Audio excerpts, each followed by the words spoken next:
রাজধানীর কাকরাইলে গতকাল শুক্রবার সন্ধ্যায় জাতীয় পার্টি ও গণ অধিকার পরিষদের নেতাকর্মীদের মধ্যে সংঘর্ষ হয়েছে। জাপার কার্যালয়ের সামনে দিয়ে গণ অধিকার পরিষদের একটি মিছিল যাওয়ার সময় এ ঘটনা ঘটে। দুপক্ষের মধ্যে পাল্টাপাল্টি ধাওয়া ও ইটপাটকেল নিক্ষেপ হলে সে সময় এলাকায় আতঙ্ক ছড়িয়ে পড়ে। পরবর্তীতে আইনশৃঙ্খলা রক্ষাকারী বাহিনী পরিস্থিতি নিয়ন্ত্রণে আনতে লাঠিপেটা শুরু করলে গণ অধিকার পরিষদের সভাপতি নুরুল হক নুরুসহ বেশ কয়েকজন আহত হন।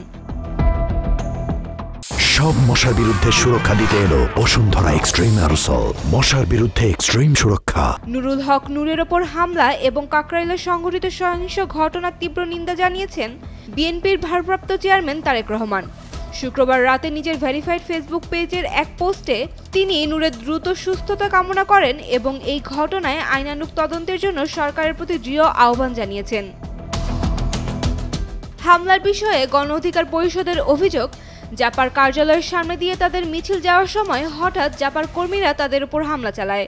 অন্যদিকে জাপার দাবি, মিছিল নিয়ে এসে গণ অধিকারের কর্মীরাই প্রথম হামলা চালিয়েছে। এদিকে গুরুতর আহত অবস্থায় নূরসহ অন্তত 6 জনকে ঢাকা মেডিকেলে ভর্তি করা হয়েছে। দলটির সাধারণ সম্পাদক রাশেদ খান অভিযোগ করেন, হামলার সময় পুলিশ ও সেনাবাহিনীও তাদের উপর লাঠিপেটা চালায়। অন্যদিকে জাপার মহাসচিব শামীম হায়দার পাটোয়ারি পাল্টা দাবি করেছেন, গণ অধিকার পরিষদ উস্কানি দিয়ে জাপার কার্যালয়ে ইটপাটকেল ছুড়ে সংঘর্ষ বাধায়। এ ঘটনায় ডিএমপি জানিয়েছে, প্রায় আধা ঘন্টা দুই পক্ষের সংঘর্ষ চলার পর সেনাবাহিনী ও পুলিশ মিলে পরিস্থিতি নিয়ন্ত্রণে আনে। সংঘর্ষে বেশ কয়েকজন পুলিশ সদস্যও আহত হয়েছেন। শুক্রবার রাতেই আইএসপিআর এক বিজ্ঞপ্তিতে জানায়, উভয় পক্ষ বারবার অনুরোধ অমান্য করে মব ভায়োলেন্সের চেষ্টা করেছে, এমনকি আগুন ধরানোরও চেষ্টা চলে। জননিরাপত্তার স্বার্থে বল প্রয়োগে আইনশৃঙ্খলা বাহিনী ব্যবস্থা নিয়েছে। Desk report, Daily Sun.